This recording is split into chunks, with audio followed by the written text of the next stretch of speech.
Tuesday, January 12th, 1927. Not often in the years since I first left America have you been more on my mind and heart than you have been today.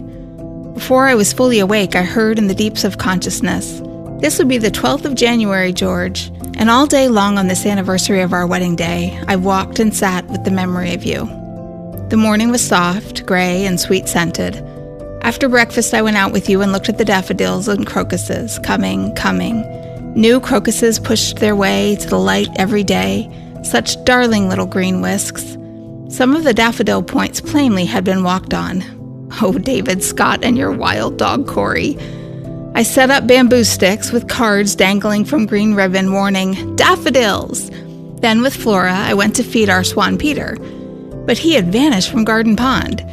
We went down through the copse to Lake Garden, and behold, there was Peter with the neighbor's young swan, the two apparently quite happy, Peter sailing to us confident and friendly. I was glad that on our day, the two swans found each other. After tea, David and his playmate H.P. rushed about and played with Corey the dog, while I transferred the manuscripts of my various books from the mouse-frequented box in the scullery to a sound wooden case in our good-sized pantry, or larder as they call it now, between the dining room and kitchen. When I had put these papers away and the child visitor had gone home, I came up to the dear blue and white room of mine and bolted the door. Then I took your small picture from the shelf by my bed and set it on the mantelpiece between the branched candlesticks. I lit a joss and put it where the sweet smoke should rise and float across your face. Then I unlocked the church chest, took out your traveling bag, and sat with it by the fire, turning over relics not touched for how many years? I decided I must let go some relics for fear of alien hands. I put the things selected into a cardboard box. The few left in the old traveling bag will be easily burned one day, since what's left is mainly paper and little of that. Yet I sealed what's left in a packet so that even I may never touch those scraps of paper carelessly, if I ever touch them again. They made me ache. But I began some time ago to see what a wrong, what cruelty to you would be my continuing to think of you as shrinking, let alone with the old intolerable pain. So, for your sake as well as mine, I must meet you with something better than tears. For if I am to make a memorial for you, a dankmal bulb out of my days instead of marble, I must set about it as a mother of a posthumous child sets herself to shield the unborn from the long shadow of her grief. I have been reading some of the letters. Many are burned, my dear. All the more intimate are ashes. Though no letter of yours was ever intimate in any shy-making sense, there was about you always a beautiful modesty that saves my closest thought of you from any shame or shrinking. Was ever anyone so warm and strong in feeling, so normal and so unsmirched as you? I cannot think so. Men who have great physical attractions are too often spotted and spoiled. I don't even know how it came that you escaped that soiling from the world. When I think of those sieges laid to you, those I knew about not counting the many more, I wonder at you more today than I ever did. That impression the mere look of you gave, strength and gentleness behind the beauty, how it wrought on women, I think you often did not notice, never knew. In your letter to me on September 28, 1886, you told me to speak of those happy days last summer, the happiest hours of your life. Then in your letter to me on October 3, 1886, you told me you'd seen the proofs of the press photos for your role in the play Held by the Enemy. You said, "They are very good." You promised to send me some as soon as they should be finished. You did. I look at one of those same photographs every night before I go to sleep. It was one of those photos I moved to the chimney piece that the incense of the burning joss might go past your face.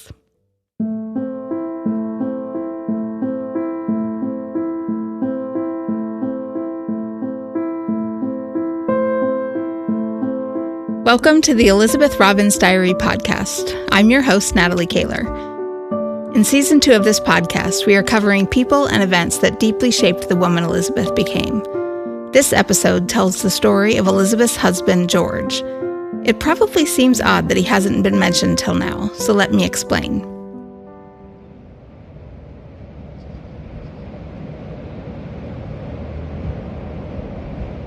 George and Elizabeth's time together on this earth was very short.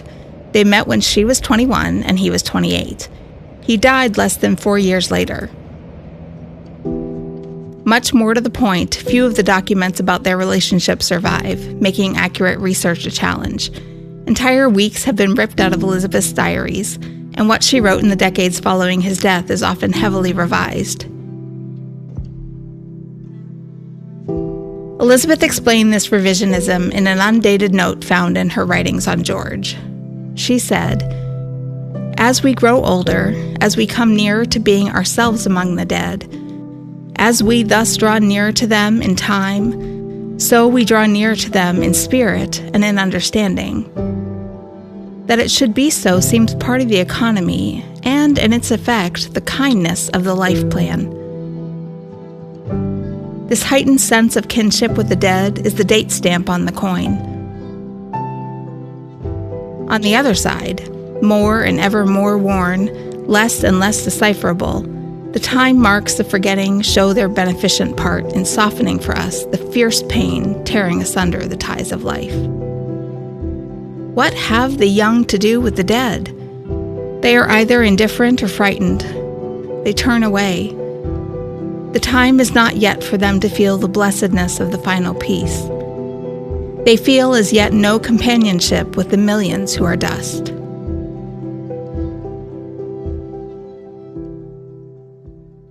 Over the course of her long life, Elizabeth edited what she wrote about George as she felt her understanding of him evolved. She seemed determined to record him accurately and not publish anything till she got it completely correct. In 1949, she wrote a note in the margins of something she'd written about George. 61 years after writing these words, a glance through brings me to write the exact opposite of these lines, and so away with the penciling. She would die 3 years later without ever publishing her story of George. Her notes about him were all left together in a green steel trunk under the care of Countess Mildred Buxton and are now preserved at New York University's Fales Library. Do you see my challenge? If George's own wife didn't feel she could accurately depict him, how am I to do so 138 years after his death, when I have so much less information than she had? And yet, I have one asset Elizabeth did not. I can look at George without the complexities that come with having been in love with him. I can be much more objective in my presentation of the facts about him and them and their circumstances. So here goes. George Richmond Parks was not the only man Elizabeth ever loved, but he is the only one she ever married. A native of Boston, George's father, John, owned the 250-room Maverick House in East Boston. The beautifully ornate hotel served as a community hub and a popular destination for train travelers. George had a financially secure and interesting childhood as he interacted with the dignitaries and personalities who came through the hotel. Boston newspapers tell of elaborate banquets and balls at the Maverick House that kept Boston's high society entertained late into the night. I'll include a photo and some articles about the Maverick House on our website. When John passed away in 1879, family situation immediately changed. John had either experienced a financial loss in his last few years of life, or he'd racked up debts that had to be paid at his death. But this much is clear: their comfortable existence was gone, and the 24-year-old George became primarily responsible for taking care of his mother and 4 younger siblings. He worked a variety of jobs and began acting with a theater group as a way to decompress and socialize. A handsome and charismatic man, he was soon offered a paid acting role and found he could earn decent money in the theater. Before long, he was earning more as an actor than he had been in his other jobs. George met Elizabeth in September of 1883 when they were both members of the Boston Museum Company, a theater group that performed both classical and modern plays. Besides their love of the stage, they shared some significant life experiences. Both were the oldest child of their father's second marriages, and both had suffered the loss of infant siblings. They both preferred the country to the city, but understood their career choice required urban living. Both were intelligent, popular among their fellow actors, and driven to succeed. The same month Elizabeth and George met, she wrote a letter to her father that revealed some insight into her mental state. Does it ever seem odd to you that your daughter should be living the most important years of her youth away from all her kindred and family associations, eating at a table surrounded every day with faces you never saw, and talking with people you will never know, taking important steps about which I cannot consult you, and living you don't even know where? Oh, Papa, write to me, lecture me, scold me, and always love me, for I sometimes feel I don't belong to anybody. Still, I am very happy, and not for all creation would I look back. Elizabeth loved her career, yet longed for the comforting ties of family. Enter the 6-foot-tall, 200-pound George Parks, praised for his light hair and fine eyes. He was a great conversationalist and extremely gallant towards her. But Elizabeth early on told her diary she was unsettled by his pursuit of her. She made sure George understood she was firmly committed to remaining single.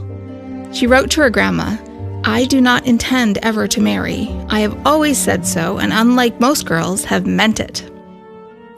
George either didn't believe Elizabeth, or he was determined to change her mind, because within weeks of meeting her, he asked permission to court her. After their first date, he expressed his desire to make her his wife. On December 4th, Elizabeth's diary records a, quote, "scene with George," unquote. This entry perfectly embodies the difficulty in telling this story. She recorded just enough to indicate turmoil, but nothing which tells us what the subject of the turmoil was. Thankfully, her letters to her grandmother were more revealing. From those letters, we know that for months, Elizabeth waffled between her commitment to not marry and her growing affection for George. Both her grandma and father warned her against the relationship and encouraged her to break it off. Her grandma said his ideas about women and marriage were, quote, "prejudicial and narrow, unconventional, obsolete opinions," unquote.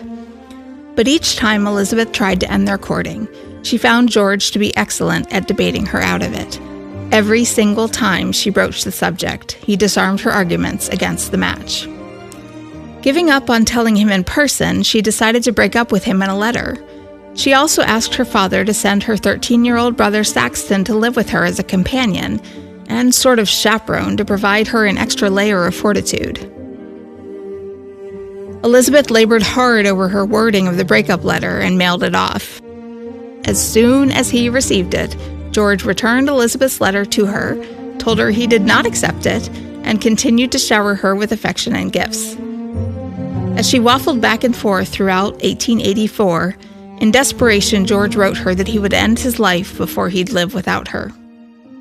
Saxton had not been sent to live with his sister, and by January 1885, George was the one escorting Elizabeth to and from everywhere. He accompanied her to and from work, to and from errands, and also on walks. Her diary records lots of walking and talking. George also gave her gifts, such as her 1885 diary. He ordered her special surprises. On January 3rd, she told her diary, "Fine, delicious little supper awaiting me, quail on toast and celery." George's thoughtfulness, of course, bless him. In addition to recording George's attentions to her, Elizabeth kept telling her diary how tired she was, but doesn't explain if it's physical or mental exhaustion. She confided to her friend and fellow actress, Nina Busico, of her conundrum. She trusted George's devotion to her and hers for him, but still believes she'd be better off remaining single. Elizabeth's diary mentions each time she spoke to Nina about it, but does not disclose if Nina advised her. On January 4th, 1885, her diary contains the following cryptic entry. She said she was packing up to leave Boston and head to New York. George comes at 2, go to walk at 3. I began a half-hesitating plea for freedom in New York. He seems so troubled and looks so blue. I haven't the heart to hold my point, and the result is only to hasten the denouement. In spite of prudence in the face of every earthly consideration of wisdom and welfare, this tide is surging ever nearer and nearer. I wonder if... No. Time for that is past. I can only shut my eyes and trust to him. Tired of body and soul. The next morning, George arrived to take her to run some errands before heading to the train station. She told her diary that George waits patiently a long while. What a kind man can do to make life smooth. On their way to the train, he collected information he needed from her to get a marriage license and had her try on his ring. She confided to her diary that she cried herself to sleep that night. On Monday, January 12th, George arrived at Elizabeth's boarding house at 10 a.m. He was, quote, wet through in the driving, drenching rain, unquote, showed her papers and told her of his final arrangements and to be ready at 1:15 with Nina. It reads like a Jane Austen novel, with the faithful hero standing in the rain declaring his love, but unlike an Austen novel, the challenges in their relationship remained unresolved. Elizabeth, George, and Nina met at the appointed time and traveled to Salem to Grace Episcopal Church. Reverend James Frank conducted Elizabeth and George's wedding ceremony with Nina as the sole witness. George stayed with his new wife at her hotel for about an hour before he headed back to Boston for a performance. The next few days continued to find them spending an hour or so together each day, and their nights always separate. The rumor mill soon uncovered their marriage to family and friends. Elizabeth's manager fired her as a result of her new marital status. She had a very difficult time finding work because managers didn't want to hire a married woman, but they needed her income. George was still supporting his family, and Elizabeth felt obligated to help her siblings. This meant the young couple was often apart, on the road with different shows, and living as frugally as possible so they could meet all their financial commitments. George's public persona was described as sunny and genial, and decades after his death, Elizabeth would write, "Was there ever anyone with your boyish capacity for being happy? Anyone who so attracted people? Who yet had so little pleasure in the presence of his kind?" But this cheerful characterization is very at odds with the despondency throughout his letters to her. And once they were married, new disagreements arose between them.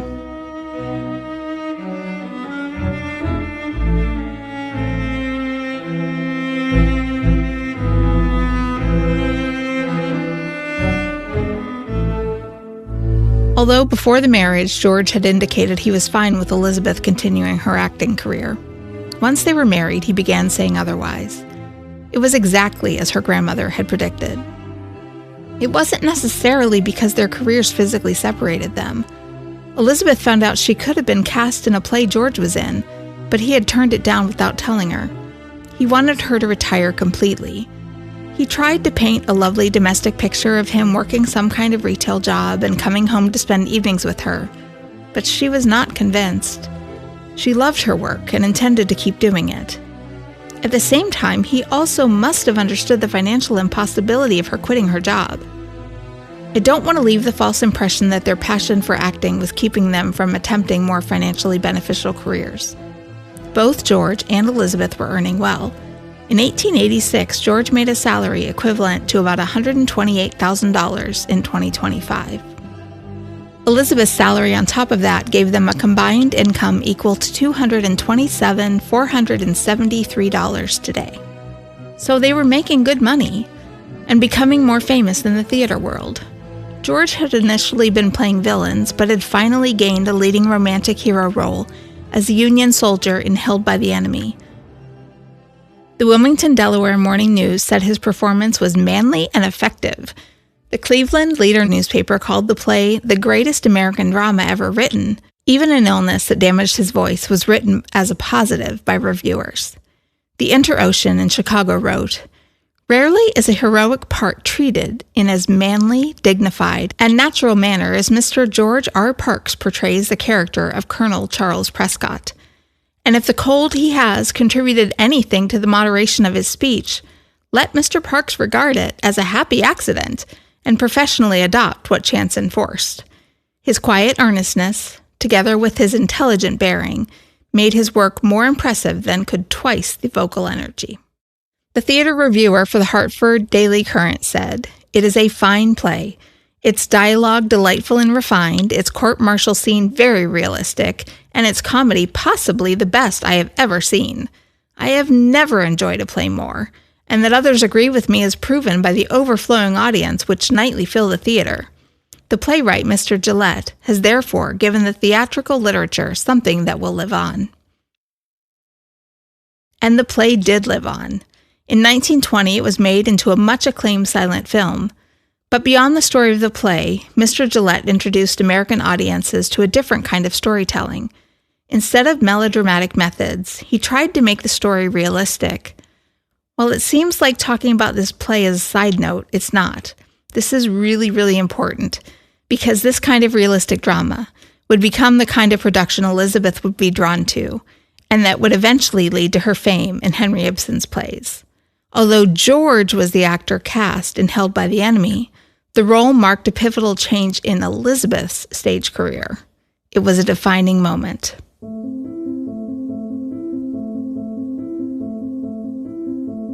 Another problem developed. George's devotion to Elizabeth crossed into unhealthy efforts to control her.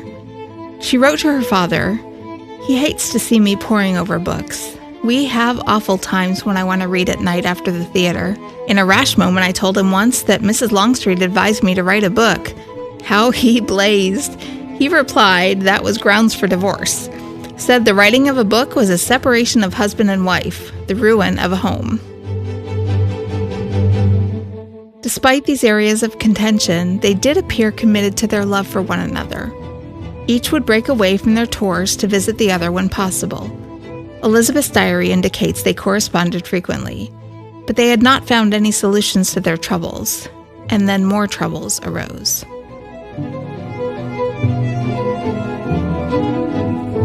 Elizabeth's mother was placed in a mental asylum, followed by the death of her primary confidant, her grandma, followed by the death of Elizabeth's younger sister, Una. Then her father's finances at his Florida property took a big hit. Elizabeth felt even more compelled to support her family. And in the midst of this, Elizabeth caught malaria. At the same time, George damaged his voice and began rapidly losing weight. Their ill health meant both missed performances and lost needed income.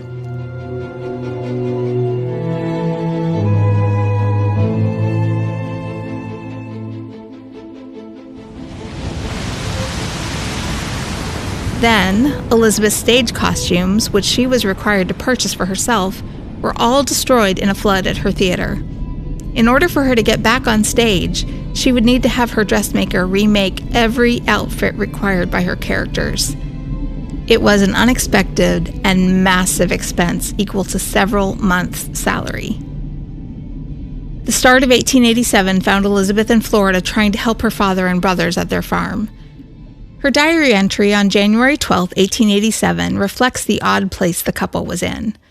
Married 2 years today, sleep late, wake with terrible neuralgia in head and whole body racked with pain, dress at noon, and lie on the old bed in the parlor. Friends bring head cheese and homemade candy, which Elizabeth declares both bad. Saxon gets her some whiskey from a neighbor, and that makes her even sicker. Elizabeth spent the next week on the couch all day, weak and without the least appetite for cracker food. 1 or 2 silent tears over George. Where is he? How is he? Poor fellow. Despite his gloomy letters to her, George's career had never been going better. Then Elizabeth secured a position with a New York-based theater company. The spring of 1887 would find them bringing in a lot of money, though they were still trying to make up what they had lost during their illnesses and unemployment. Without telling George, Elizabeth worked with her father to try to secure a loan using her inheritance as collateral. The borrowed money would hopefully tide them over until Elizabeth and George had fully recovered and formed a long-term financial plan. By March, Elizabeth was back in New York and back on stage. By mid-May, she received news that her loan had been approved. but she had yet to let George know. On May 18th, she wrote in her diary, "How long, I wonder, will this stony depression continue? George in direst distress, the future grimly dark." So much is unclear in this entry. Who is experiencing stony depression? Whose future is grimly dark? Even with the benefit we have of looking backwards at history, these lines remain a mystery. About a week later, 2 weeks of entries have been ripped out of Elizabeth's diary. Here's what we know based on newspaper articles.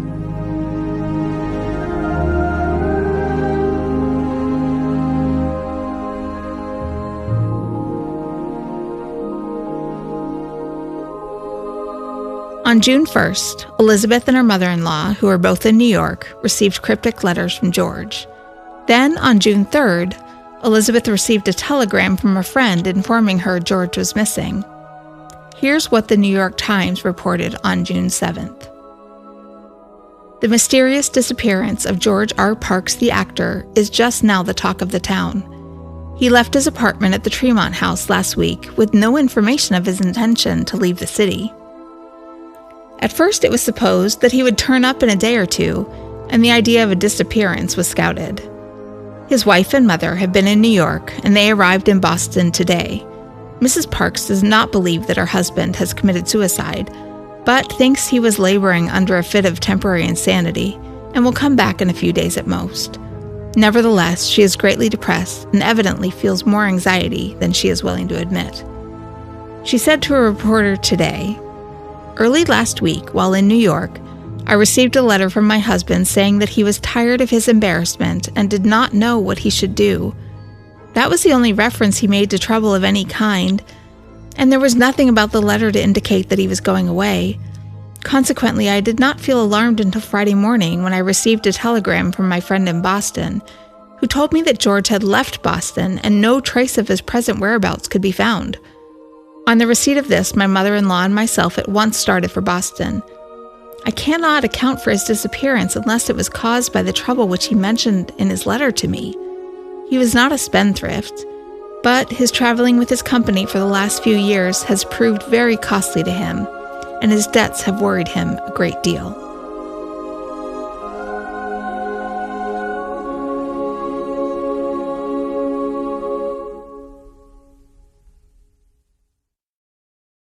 The Boston Globe also interviewed Elizabeth, and she told them, "I don't think George would ever be driven to the extreme of committing suicide. He was probably laboring under a temporary fit of insanity caused by his mental anxiety. It is only a question of time before he will come back. He was and always has been a good and true husband, and I know that he will return." In addition to her comments, the Boston Globe included this interview of one of George's friends. "There is not the least ground for supposing that Parks has killed himself. He was in the best of spirits when he left the house. I think that he's gone away with some of the boys and will be back as soon as he hears the rumors that are being circulated about his disappearance and supposed death." When George did not return as expected, Elizabeth and George's mother provided the police with the letters George had written them on the night of his disappearance. His mother's letter started with the line, "I die as I have lived." Police said his letter to Elizabeth included his intent to use theatrical armor to help him drown, though the only remaining proof of that story is in the newspapers. Elizabeth did not preserve the entire letter, but did retain these lines among others. "I will not stand in your light any longer. Think the best you can of me. I die loving you, if possible, more than ever. I die to save you pain and sorrow in the future. May your lines be cast in pleasanter places than in the past 4 years. Goodbye, goodbye, goodbye. Yours in death, George." After listening to George's words, the question may reasonably be asked why Elizabeth and George's mother were not more concerned about what seem pretty obviously to be suicide notes. While I can't speak to the mind of his mother, we do know that George had been talking about suicide throughout his entire relationship with Elizabeth. He said he would die if she didn't marry him. He said that without her by his side, at the end of 6 months, I shall not be living. He said he would die if she didn't come join him on tour. He said he would die if she didn't stop working. And a few months before his disappearance, George had written to her that if she didn't join him in 2 weeks, he would be a maniac. Maybe after 3.5 years of having him threaten suicide, she perceived it as more of a manipulation tactic, or even just meaningless words, than actual intent to self-harm. It is impossible to know, but we do know that both George's wife and mother did not initially see anything to be concerned about when they read his letters.